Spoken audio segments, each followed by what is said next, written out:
Today I'm going to be going over the top meta decks in Marvel Snap. So we are on marvelsnap.pro, and they gather raw data, analyze logic behind each deck, and unite thousands of decks into several archetypes.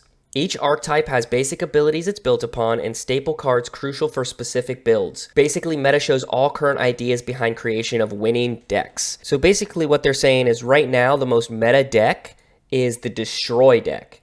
And the crucial cards for Destroy deck are Killmonger and Nova. I think they're saying 62% of Destroy decks have a Carnage. Who doesn't have a Carnage in their Destroy deck? Carnage and Bucky Barnes are like, and Deathlock are like necessary. I can see why this is low because a lot of people might not have it yet, so they don't have it in there. But I feel like these 5 for sure. So let's check out a couple of these decks. So this is the first one here. They got a Nova, a Hood, Yondu for the annoying factor, Black Widow. Black Widow is the most annoying card in the game, I think. You could really mess up someone's day with a Black Widow. Shang-Chi is another one of those that are kind of critical. I love Shang-Chi because people will snap on you and then you drop a Shang-Chi and it changes the game completely. So I think what they're trying to do with Nick Fury is add a couple of 6-cost cards to their hand, because I think Death, if you play Carnage right and Killmonger right, you should be able to get her out before Nick Fury. So you'd have an empty slot in 6. So that's not bad. That's a pretty good deck. It's got 6 pull 3 cards in it though, so it's not going to be something you're going to be able to make like right off the rip. And you can see it has 6 Destroy cards. It's also a pretty big on-reveal deck because it has 8, but most of those on-reveals are Destroy as well. Another Destroy deck. So this one you'll be able to play a little bit earlier because it's mostly pull 1 cards. So they got the Nova, they got the Bucky Barnes, they got the Carnage, Shang-Chi and Killmonger.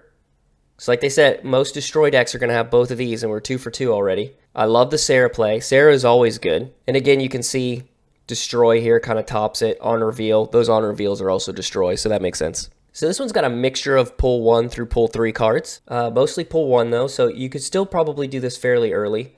Destroy 7, on reveal 7, so that checks. So they have the Nova and the Killmonger. They have Squirrel Girl. Squirrel Girl is a really good play with Carnage, because each location they're basically giving him a free +2 power. Cosmo is kind of tough with on reveal decks, because wherever you play him, you can't play any of your Destroy cards. And then he's got the Magneto and Death combo here. So yeah, this is a pretty good deck. I like this deck. That's good. So now we have Angela Ongoing, which is 12.7% of the meta share. And so for this, Angela and Ant-Man are crucial.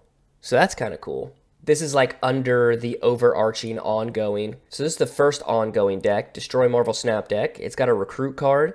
4 pull 3, so it's going to be harder to make if you're not far enough along. It's got 6 Destroy cards, 6 on reveal, 5 ongoing.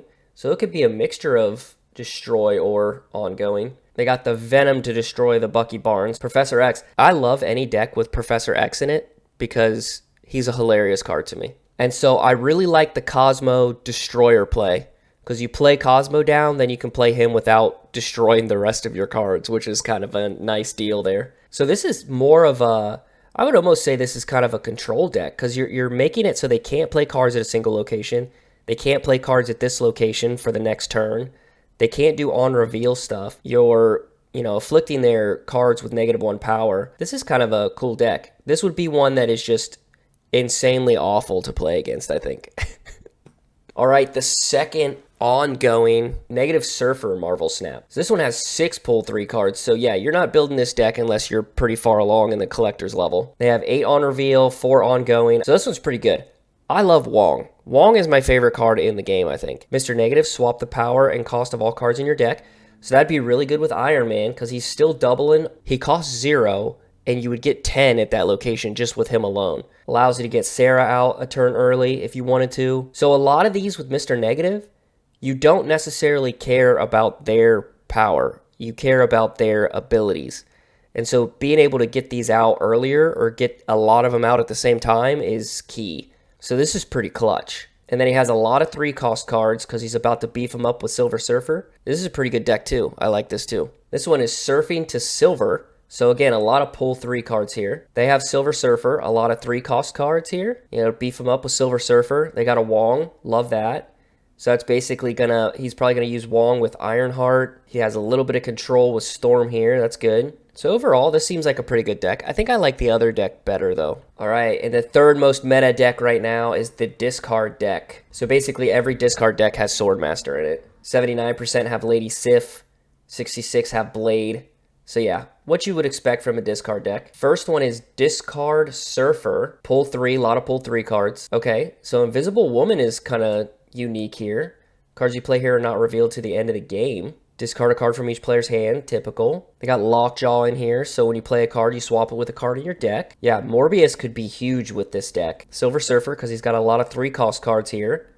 A Wong, so you do the on-reveal again. Yeah, I mean, this deck is kind of crazy.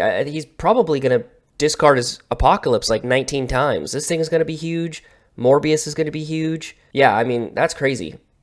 I'd like to build a deck like this. I think this would be really fun to play with. All right, another discard deck. A lot of pull 3, 11 discard cards. So yeah, the Morbius is in here. Lady Sif, Swordmaster as always. At the end of the game, discard a card from your hand. This has its power.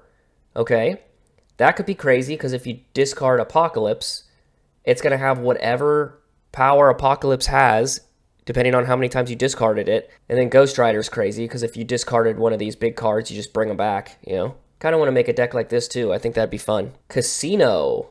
So it has 6 discard cards and pull 3, 5. Okay, so they have the Lady Sif, the Swordmaster, Jubilee to bring something in. I imagine that's the Infinite. Odin this again, just in case you didn't get it. You don't have them in your hand. Play all cards you discarded from your hand to random locations. So yeah, this deck is nuts. Yeah, between Ghost Rider, Hela, and maybe a little Jubilee here to maybe get out Infinite, this deck could be super overwhelming. Super overwhelming. If it works. If it works how it's supposed to, this is probably winning every time. So those were the top 3 meta deck types in Marvel Snap. Let me know what you like to run in the comments, and I'll catch you in the next one. Like and subscribe. Thanks.